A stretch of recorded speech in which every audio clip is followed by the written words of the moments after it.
Hola, soy Raúl Jeremías Soriano Gómez y te invito a escuchar esta explicación. El día de hoy vamos a hablar de las virtudes teologales. Las virtudes teologales nos han dicho que son tres: fe, esperanza y caridad. En la iglesia nos hacen la información de qué es cada una de ellas. Fe es el ascenso que el entendimiento presta a alguna verdad.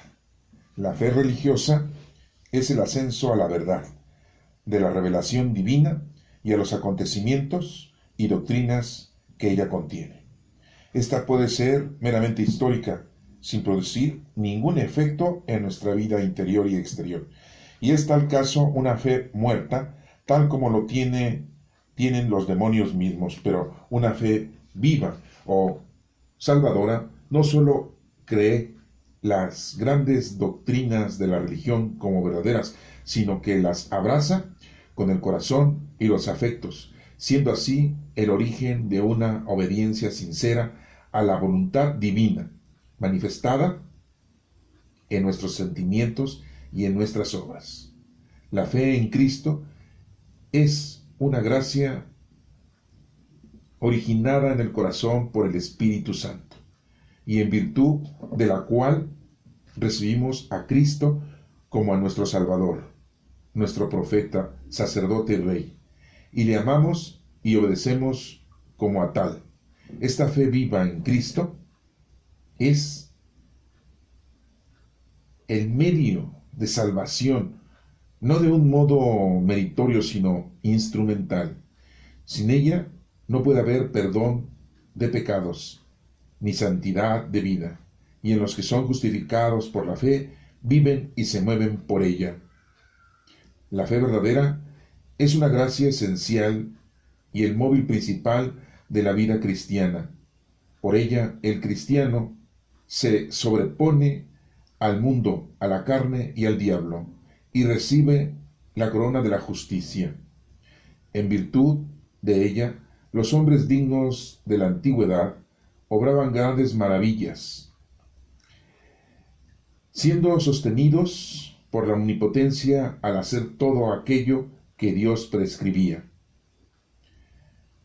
Se toma por la manifestación que de ella se hace en la práctica de todos los deberes implicados de una profesión de fe.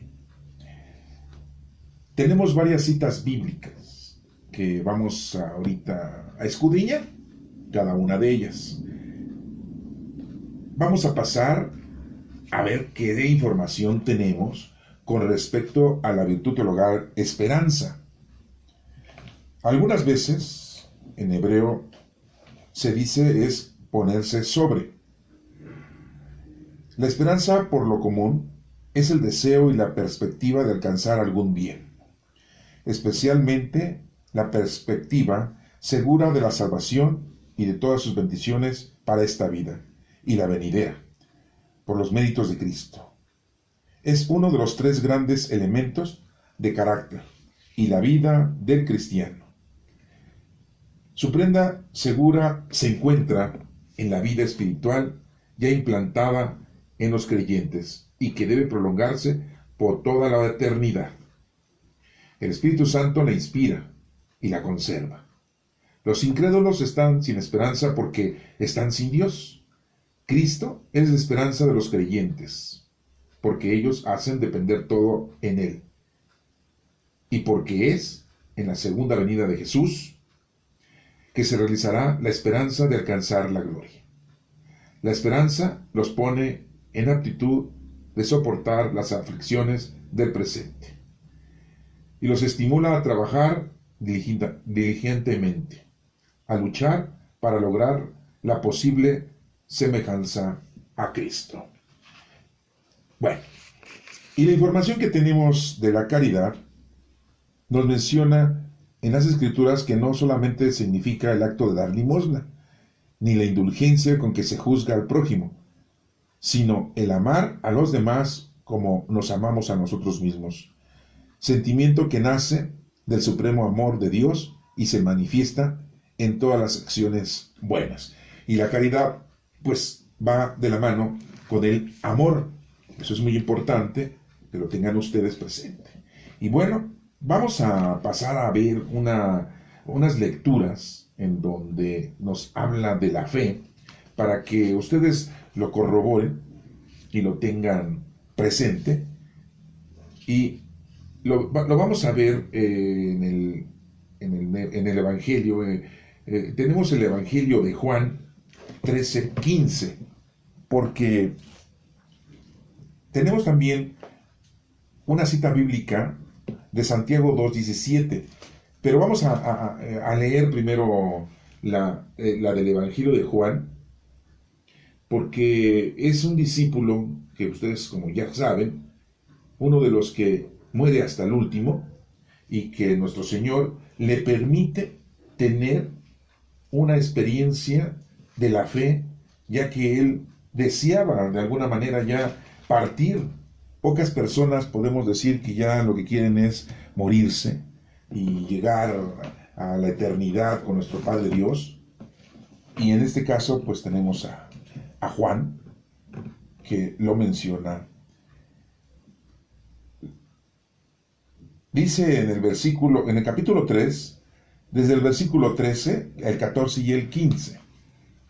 ¿Qué nos dice el Evangelio? Nadie ha subido al cielo sino el que bajó del cielo, es decir, el Hijo del Hombre. Y así como Moisés levantó la serpiente en el desierto, así también el Hijo del Hombre tiene que ser levantado, para que todo el que cree en él tenga vida eterna. Entonces aquí estamos viendo claramente que Juan nos está mencionando que para tener la vida eterna tenemos que tener esa fe en nuestro Señor Jesucristo. Tenemos los Hechos de los Apóstoles, capítulo 16, ¿sí? Los que lo quieran buscar, bueno, pues Hechos de los Apóstoles, capítulo 16, el versículo número 31. Voy a leerles desde el 29. Entonces, el carcelero pidió una luz, entró corriendo y temblando de miedo, se echó a los pies de Pablo y de Silas. Luego los sacó y les preguntó: Señores, ¿qué debo hacer para ser salvo? Ellos contestaron: cree en el Señor Jesús y serás salvo tú y tu familia. Entonces vemos cómo es la importancia de que nosotros debemos de tener fe en nuestro Señor Jesucristo para que podamos ser salvos. Eso es muy importante. También la tenemos en una lectura de la primera carta de Juan, capítulo número 5, versículo número 10. Les voy a dar lectura. Primera carta de San Juan, capítulo 5, versículo 10. Empiezo desde el 9. Aceptamos el testimonio de los hombres, pero el testimonio de Dios es de mucho más valor, porque consiste en el testimonio que Dios ha dado acerca de su Hijo. El que cree en el Hijo de Dios lleva este testimonio en su propio corazón. El que no cree en Dios lo hace aparecer como mentiroso, porque no cree en el testimonio que Dios ha dado acerca de su Hijo. Entonces, pues bueno, aquí ya nos estamos dando cuenta de esa otra lectura en la que nos está hablando que debemos de tener esa comunicación total con nuestro Señor Jesucristo, para que podamos nosotros entender verdaderamente qué es la fe. Y tenemos varios pasajes bíblicos en el Antiguo Testamento en donde se nos menciona que los patriarcas, los profetas, tienen fe. Lo vemos en Abraham, que tiene fe en nuestro Señor y que le obedece, le hace caso de ir a sacrificar a su hijo único. Y pues Dios se da cuenta de la grande fe que tiene Abraham. Por eso le dicen que es el padre de la fe. Les voy a leer otra lectura más con respecto a la fe, que está en la carta de Santiago, capítulo 2, versículo número 17. Y muy claramente dice esto: así pasa con la fe. por sí sola, es decir, si no se demuestra con hechos, es una cosa muerta. Repito, así pasa con la fe. Por sí sola, es decir, si no se demuestra con hechos, es una cosa muerta. Entonces, muy claramente Santiago dice que una fe sin obras es una fe muerta. Entonces, pues, el hablar de la fe no solamente es el que nosotros le tengamos amor a Dios, en que nosotros creamos en Dios, en que nosotros le tengamos confianza a Dios. Tenemos que ponernos a trabajar con los dones del Espíritu Santo. Recordemos que todos tenemos al Espíritu Santo, todos tenemos diferentes dones, pero uno solo es el Espíritu. Uno solo actúa en cada uno de nosotros. Somos templos vivos del Espíritu Santo. Pero muchos no saben eso, muchos no saben que somos unos templos vivos del Espíritu Santo. Todos pensamos que el Espíritu Santo, Dios, está ahí en las iglesias, encerrado, en las parroquias, en las capillas, y que solamente cuando vas tú a las iglesias, a las parroquias, a las capillas, a las catedrales, a los templos, ahí es en donde te vas a encontrar a Dios. Dios está en todas partes. Dios es todo el poder, por eso es todopoderoso. Nosotros no podemos hacerle daño a nuestro Señor, de ninguna manera. Desafortunadamente nuestros pastores, nuestros presbíteros, nuestros guías espirituales siempre nos han comentado y nos han dicho que nos portemos bien, una doctrina muy clásica, una doctrina muy básica. Pórtate bien para que te vaya bien. No hagas esto porque estás ofendiendo a Dios. Si nosotros estuviéramos pensando que ofendemos a Dios con lo que hacemos, entonces ya le quitamos la mención de que nuestro Padre Dios es el Todopoderoso. Entonces es muy importante que tú te des cuenta que no es así. Dios es el Todopoderoso. Dios es omnipotente. Dios es la sabiduría. Dios es la inteligencia. Dios es la ciencia. Dios es todo poder y toda fuerza.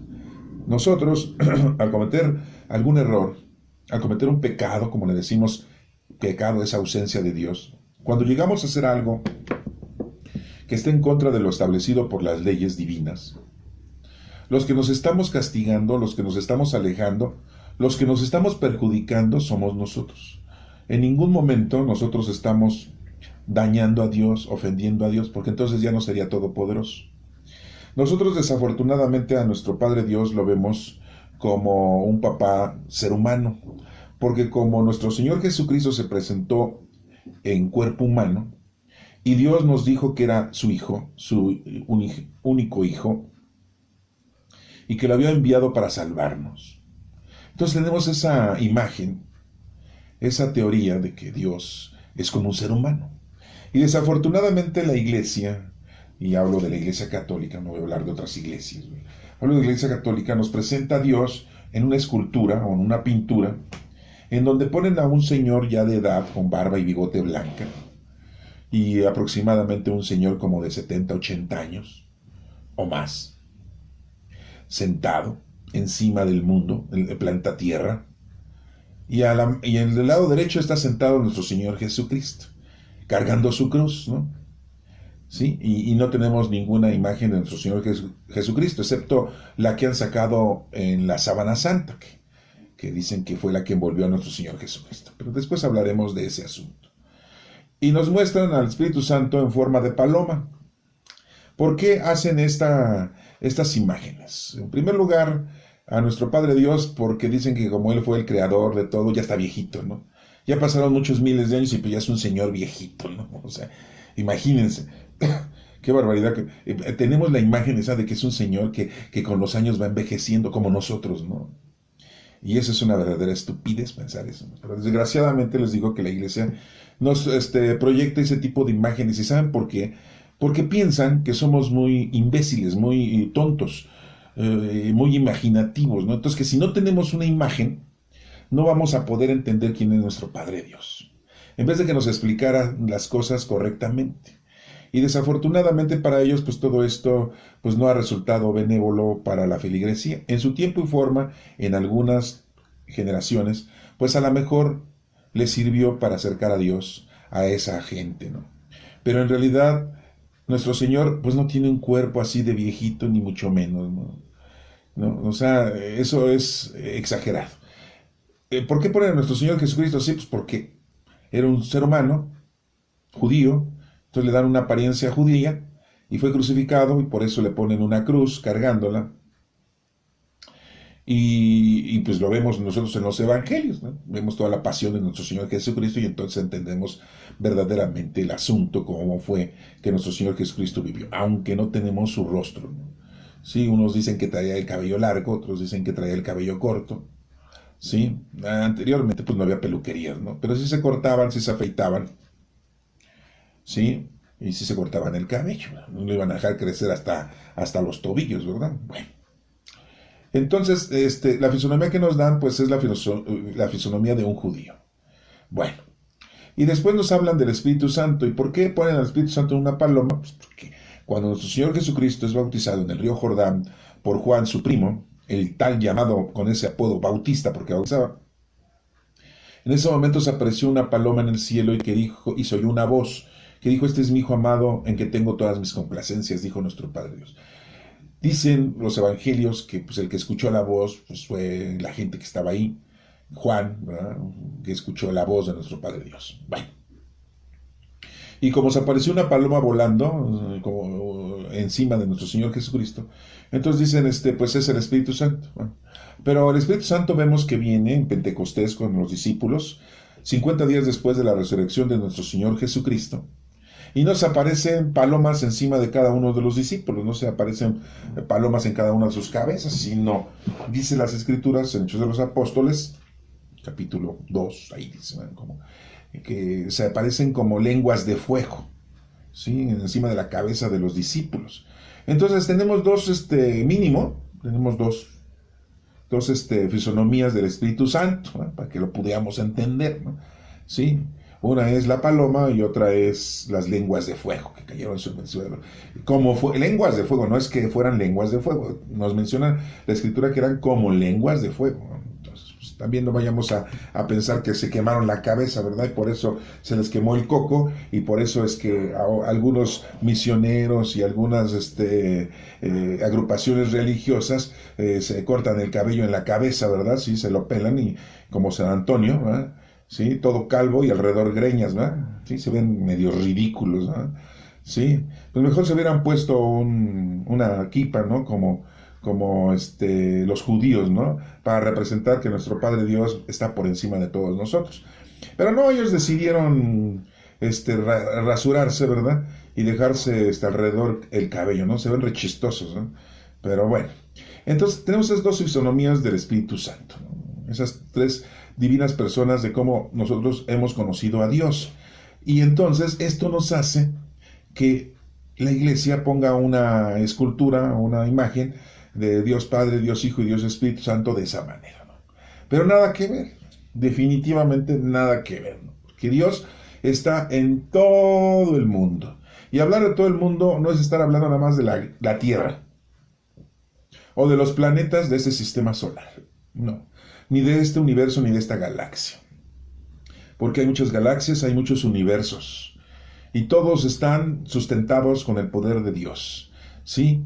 Todos. La existencia de otros seres que están en otros lugares, pues también son sustentados con el poder de nuestro Padre Dios, ¿no? Son diferentes. Se parecen quizá a nosotros en lo feo, ¿sí? Porque ustedes pueden ver algunas imágenes de los supuestos extraterrestres, pues están re feos, ¿no? A lo mejor ellos dicen que nosotros estamos re feos, ¿no? Que nos crecen pelos por todos lados, ¿verdad? Y a ellos no les crece pelo ni cabello por todos lados. Pero bueno, ese es otro asunto, después hablaremos de eso. Estamos hablando entonces de que nosotros tenemos la fe como principio y está dentro de nuestro corazón, de nuestra mente, de nuestra alma, desde que hemos sido bautizados, desde que el Espíritu Santo habita en nosotros. Y ya pues lo hemos visto aquí en la literatura, de que una fe sin obras es una fe muerta. Entonces te tienes que poner a trabajar con los dones del Espíritu Santo que recibiste. Todos tenemos dones del Espíritu Santo, y si no nos ponemos a trabajar, pues no vamos a lograr hacer lo que Dios quiere que nosotros hagamos. Sí, porque pues nosotros pensamos, ya aquí llegamos, vivimos, crecemos, nos desenvolvemos en el mundo material y aportamos en las cosas buenas en el planeta Tierra con nuestra familia y todo. Y creemos que eso es todo lo que podemos hacer. Y pues no, desafortunadamente no es así. Nuestra vida es diferente, nuestra vida es con relación a nuestro Padre Dios, a nuestro Señor Jesucristo, y acuérdense que vivimos la época del Espíritu Santo. Ya no estamos viendo la época de nuestro Padre Dios, de nuestro Señor Jesucristo, si así lo quieren ustedes separar, ¿no? Las tres divinas personas. Estamos viviendo la época del Espíritu Santo porque nosotros somos la iglesia. Nosotros, la iglesia no son esos templos, esas construcciones, son instituciones que se han fabricado para que vayamos nosotros ahí a hacer oración, para que vayamos ahí a reconciliarnos con el Señor. Pero pues ya lo han hecho un super negocio, todas las iglesias, no nada más digo una, ni dos, ni tres, ¿no? O sea, todas las iglesias han hecho un desorden con respecto a la formación de los cristianos, porque los quieren incorporar a sus líneas, a sus reglas, siendo que tenemos la regla principal, la línea principal, la ley principal. En las Sagradas Escrituras nos las dejó nuestro Señor, y ahí las tenemos, ¿no? Entonces, pues bueno, yo les hablo de esto para que ustedes tengan en cuenta que no es una cosa de sencilla, ¿no? Yo sé que a muchos de ustedes dirán, pues ¿cómo? Yo tengo al Espíritu Santo, entonces, ¿qué es lo que tengo que hacer? Pues ponerte a trabajar con los dones que tienes para las demás personas, ¿sí? Un licenciado, un abogado, pues defender al necesitado. No, pues ¿cuándo? Pues le cobran un billetote, ¿no? Y si no, se ponen a defender al delincuente, que es el que tiene dinero porque lo ha adquirido con tanta maldad, y entonces se llenan los abogados de dinero por estar defendiendo a los delincuentes, ¿no? Un médico, pues en vez de que supuestamente hacen un juramento, ¿no? De Hipócrates, yo diría de Hipócrates supuestamente, ¿no? Y más bien sería de hipócritas, porque muchas veces pues no saben y se muere la gente, son negligentes. Algunos, pues sí, sí hacen las cosas como debe ser, salvar la vida de los demás, pero no todos, ¿no? Porque pues, en todos lados hay gente perversa que se vuelven médicos particulares y te cobran miles y miles de pesos para realizarte una operación, y de eso sacan mucho dinero, ¿no? O sea, esos dones que tienen ellos los están ocupando para la forma mundana y terrenal, ¿no? Y se están pervirtiendo ellos, ¿no? Y están destruyendo a las personas. Si no tienes dinero, no te opero. Si no tienes dinero, no te receto. Si no tienes dinero, no te atiendo. Si no tienes dinero, pues ¿a qué vienes a mí? Vete al seguro social, vete al seguro popular, que creo que ya no existe. Vete al ISSSTE, ¿verdad? A que te atiendan, ¿verdad? Y si no, pues la gente que menos tiene dinero y que vive en poblaciones muy alejadas de las ciudades, pues se van con los curanderos, con los brujos, ¿verdad? Y de todas maneras, pues si tienen una enfermedad incurable o que se puede curar, pues ese tipo de personas no les van a poder ayudar en nada. Pero bueno, vamos a ver una cita bíblica para que entendamos parte de lo que es la caridad. Bueno, antes de la caridad, la esperanza. Vamos a pasar al libro o a la carta primera de Corintios. La primera carta de los Corintios, capítulo 13, versículo 13. Le voy a leer desde el versículo 12. Ahora, vemos de manera borrosa, como en un espejo, pero un día lo veremos todo tal como es en realidad. Mi conocimiento es ahora imperfecto, pero un día lo conoceré todo del mismo modo que Dios me conoce a mí. Tres cosas hay que son permanentes: la fe, la esperanza y el amor, pero la más importante de las tres es el amor. O sea, la caridad. Aquí están esas tres virtudes teologales que la Iglesia nos ha mencionado. De una manera somera, porque ellos ni se adentran a explicarnos las cosas. Ellos lo que quieren es de que tú vayas, les dejes tu limosna, tu diezmo, que los apoyes de todas formas, pero nunca te explican las cosas, ¿no? Y cuando eres niño, en las iglesias, no, pues ve a la doctrina, ¿no? Para que realices tu sacramento, ¿no? ¿Sí? ¿Te vas a casar? Ah, pues te voy a dar unas pláticas. Pero te venden los sacramentos, supuestamente, ¿no? Te dicen, es que es dinero que se necesita para cubrir los gastos, ¿no? Sí, yo sé que tienen gastos como toda la gente, ¿verdad? Pero toda la gente trabaja para cubrir sus gastos. Imagínense si yo, que tengo que pagar la renta, salgo a la calle y con una charola y me pongo a predicar y le digo a la gente, ¿no? Amor al prójimo, cooperen con una lana, ¿no? Porque tengo que pagar la renta de este mes de junio. Pues, oiga, no, ponte a trabajar, decía Pablo, pónganse a trabajar. ¿Sí? Bueno. Entonces nos damos cuenta aquí, no se les vaya a olvidar esta cita bíblica muy importante. En la primera carta de los Corintios se menciona en el capítulo 13, versículo 13, es muy fácil, ¿no? Primera de Corintios 13:13, ¿sí? En donde se mencionan las tres virtudes teologales, fe, esperanza y caridad, que es el amor. Entonces, bueno, pues no nos queda otra más que llevar a cabo estas virtudes, porque pues ya son virtudes, o sea, ya lo tenemos, porque tenemos al Espíritu Santo. Y teniendo el Espíritu Santo, pues se nos va a hacer más fácil. Pero dirán ustedes, bueno, ¿y cómo le hago? ¿No? A mí me cuesta mucho trabajo cambiar mi temperamento, cambiar mi carácter, cambiar mi personalidad. Yo soy una persona que tengo mucho dinero. Recuerden lo que le pasó al joven rico. Y digo, empiezo con el que tiene mucho dinero, ¿no? Con el joven rico. Nuestro Señor Jesucristo le dijo, vende todo lo que tienes, dáselo a los pobres, y después vienes y me sigues. No pudo. Y dijo Jesús, es que es muy difícil para un rico. Entonces, ojalá y ustedes no sean tan ricos. Sean, pues no sé, pobres, pues a lo mejor no tan pobres, pero no estén tan inmiscuidos en la riqueza mundana y terrenal, porque les va a costar mucho trabajo hacer esto. Entonces, imagínense, si hay gente que tiene dinero y que apoya a los niños que son huérfanos, a los niños abandonados, que apoya a los hospitales, que apoya a los ancianos. Bueno, ya ahora en día ya no les podemos decir ancianos, ya nos llegó un comunicado del gobierno, ¿verdad? En donde ya no les podemos decir ancianos ni abuelitos, ¿sí? Les tenemos que decir personas de la edad avanzada. Estamos en el año 2021, en junio, ¿sí? Sí, nos llegó un comunicado que ya tenemos que hablar con esa precisión, ¿no? Ya no podemos decir minusválidos, ¿no? O discapacitados, ¿no? Tenemos que decirles que son personas con una discapacidad motora o discapacidad auditiva, ¿sí? Tenemos que ser muy específicos, ¿no? O sea, en eso se preocupa nuestro gobierno, en vez de irles a ayudar a estas personas. Bueno, pero como les decía, hay gente que tiene dinero que sí apoya a este tipo de personas, a este tipo de gente que necesita de los demás. Hay gente que no tiene dinero y que dice, pues yo no tengo tiempo porque voy a trabajar, porque tengo que cuidar a mi mamá, a mi papá, a mi abuelo, a mi abuela, tengo que cuidar a mi esposa, a mi esposo, a mis hijos, no me da tiempo de ayudar a alguien más.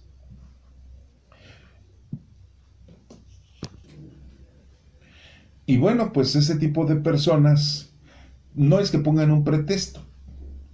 A lo mejor te están diciendo la verdad, de que no pueden. Pero el Señor nos dijo, al César lo del César y a Dios lo de Dios. Y todo lo que hacen ellos al decir que están cuidando a su familia, que están cuidando a sus abuelos, pues están cumpliendo con su deber, porque esa es su obligación, ¿sí? Pero aparte tienen que hacer caridad con la demás gente. Recordemos un pasaje bíblico. Digo, no lo voy a leer del Evangelio porque nos tardaríamos demasiado.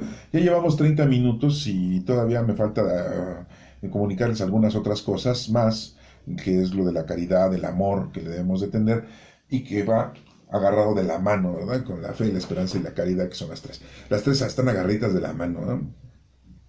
Nos vamos a acordar de un evangelio en donde nuestro Señor Jesucristo nos cuenta que había un señor que lo habían asaltado y lo dejaron medio muerto en el camino.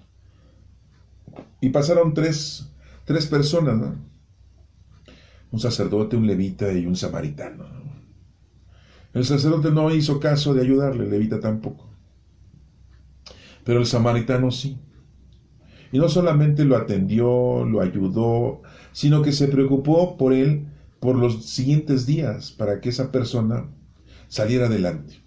Es un ejemplo de que nosotros pues debemos de ayudar a los demás, ¿sí? Bueno, hace rato les acabo de mencionar de una gente que tenía dinero. La otra es de que hay gente que no tiene tiempo. Y hay otra gente que dice, ¿yo cómo puedo ayudar a los demás? Yo no sé ni qué don tengo, ¿eh? Yo inteligente no soy, así, porque así sale, ¿no? Yo no soy inteligente, ¿no? Ay, no, yo no tengo paciencia para cuidar a los niños, ni a los ancianos, ni a los enfermos. Ay, no, yo no. Sí, pero para otras cosas son muy listos, ¿eh? Sí. Esos son sus pretextos, ¿no? Gente que no tiene dinero y que sí tiene tiempo, pero dice que no puede, ¿no? Yo no soy capaz, yo no tengo esa capacidad que tienen ellos para hacer ese tipo de cosas, ¿no? Yo, pues le pido mucho a Dios, ¿no? Porque en eso es lo que hacen, ¿no? Yo hago mucha oración. Yo le pido a Dios que los ayude, ¿sí? Pero si me manda a mí, yo no puedo ir, ¿no? No, yo hago oración. Yo rezo el rosario. Hago las horas litúrgicas si quieren, ¿no? Sí. Voy a misa y pido por ellos, ¿no? Le ofrezco la misa por los enfermos, por los ancianos, por los niños abandonados, ¿no? Yo le pido a Dios por todos aquellos que necesitan su cura, ¿no?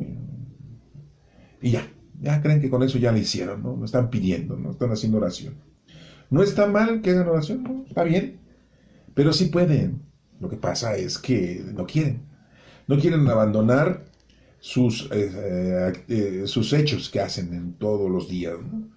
Porque sí tienen tiempo para ver las redes sociales, eso sí tienen tiempo. Sí tienen tiempo para ver sus programas favoritos. Sí tienen tiempo para irse a divertir, a una fiesta, en un banquete. Sí tienen tiempo para irse a pasear, ¿verdad? Sí tienen tiempo para irse a pasear a la playa, ¿no?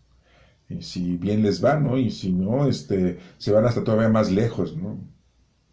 Sí tienen tiempo para sus gustos personales, sus lujos, ¿no? Se compran su celular, se compran sus juegos electrónicos, ¿no? Se compran su bebida. Para eso sí tienen tiempo para convivir con el compadre, la comadre, con el amigo, el vecino, con los familiares. Para eso sí tienen tiempo. Pero no tienen tiempo para ayudar a los demás. Entonces ya está hablando de tres personalidades. Los que tienen dinero, que no pueden. Los que no tienen tiempo, porque está todo su tiempo ocupado. Por los que ponen pretexto y dicen que hacen oración, ¿sí? Pero hay otros más que ignoran todo esto. A pesar de que lo saben, lo ignoran. No les interesa. Ay, no. Yo, la verdad, mira, yo voy a misa cuando me nace. ¿Sí? Yo, pues no les doy porque lo usan para la droga, lo usan para la borrachera. No, pues van a decir que ya quiero visitar a los niños y a lo mejor van a decir que quiero violar a algún niño, ¿eh? O sea, empiezan a poner súper pretextos, ¿no? Y es gente que ni trabaja, es gente que se la vive viviendo de los demás. Sí, no digo que vivan de sus rentas, porque ese es otro tipo de personas, ¿no? Entonces, pues ese tipo de personas son las peores, ¿sí? Pero para ellos sí tienen tiempo. Entonces, lo importante es que tú tengas el amor hacia los demás. Y ahí sí les voy a leer aquí mismo, en esta primera carta de los Corintios, en el capítulo 13, pues es que ahí habla de esto. Por eso van a decir, ay, pues agárrate esa lectura. Pues sí, pues es que esa es la que habla, ¿no? Del amor, ¿no? Capítulo 13, empieza así: yo voy a enseñarles un camino mucho mejor. Si hablo las lenguas de los hombres y aún de los ángeles, pero no tengo amor, no soy más que un metal que resuena o un platillo discordante. Y si hablo de parte de Dios y entiendo los propósitos secretos y sé todas las cosas, y si tengo la fe necesaria para mover montañas, pero no tengo amor, no soy nada. Y si reparto entre los pobres todo lo que poseo, y aún así entrego mi propio cuerpo para ser quemado, pero no tengo amor, de nada me sirve. Fíjense lo que está diciendo ahí. Qué extremo, ¿no? Imagínense, aquel milloneta, ¿no? Traiga todo, pero no tiene amor por los demás, de nada le sirve lo que está haciendo. Entonces, la caridad la tienes que hacer con amor. Tienes que tú aplicarte. Dice en el versículo 4, tener amor es saber soportar, es ser bondadoso, es no tener envidia, ni ser presumido, ni orgulloso. No, pues qué difícil, ¿no? No ser presumido, ni orgulloso, no tener envidia, sino todo lo contrario, ser bondadoso. Eso es, y soportar, eso es tener amor. Ni grosero, ni egoísta, es no enojarse, ni guardar rencor. Pues es todo lo que nace en el género humano, o sea, casi todos los seres humanos tienen eso, pues lo tenemos que combatir, tenemos que quitarnos de encima todo esto que nos está mencionando aquí. ¿Sí? Versículo 6 dice, es no alegrarse de las injusticias, sino de la verdad. Tener amor es sufrirlo todo, creerlo todo, esperarlo todo y soportarlo todo. El amor jamás dejará de existir. Un día los hombres dejarán de profetizar y ya no hablarán en lenguas, ni serán necesarios los conocimientos, porque los conocimientos y la profecía son cosas imperfectas, que llegarán a su fin cuando venga lo que es perfecto. Dice en el versículo 11, acuérdense que la carta de los Corintios la escribió Pablo, Versículo 11 de ese capítulo 13. Cuando yo era niño, hablaba, pensaba y razonaba como un niño, pero al hacerme hombre, dejé atrás lo que era propio de un niño. Ahora vemos de manera borrosa, como en un espejo, pero un día lo veremos todo tal como es en realidad. Mi conocimiento es ahora imperfecto, pero un día lo conoceré todo del mismo modo que Dios me conoce a mí. Y ahí viene lo que acabamos de integrarnos. 3 cosas hay que son permanentes: la fe, la esperanza y el amor, que es la caridad. ¿Sí? Estas 3 cosas forman parte de ese amor, y esto, pues, el Señor nos lo ha regalado con el poder del Espíritu Santo. Este capítulo 13 de primera carta de los Corintios, pues es muy importante y encierra lo que muchos dicen que no existe, ¿verdad? Dicen, ¿cómo va? En las Escrituras, ¿en dónde dice que las virtudes teologales son fe, esperanza y caridad? ¿En dónde dice eso? Es invento de la iglesia. ¿No? Pues ahí está. Si tú has leído la Sagrada Escritura, la has estudiado, la has entendido y la has interpretado, pues te das cuenta que es muy importante tener esas 3 virtudes en acción, no nada más tenerlas en conocimiento, tenerlas en acción, con la ayuda del Espíritu Santo, porque está dentro de nosotros el Espíritu Santo, porque nosotros somos quien estamos resguardando a ese Espíritu Santo que Dios nos dio. Si tú haces oración, está bien, pero tienes que ponerte a ayudar a los demás, ¿no? ¿Sí? Date tu tiempo. Acuérdate que mínimo es una obra de caridad diaria al prójimo. Sí, y nos menciona Jesucristo que principalmente al enemigo, no, pues está más difícil.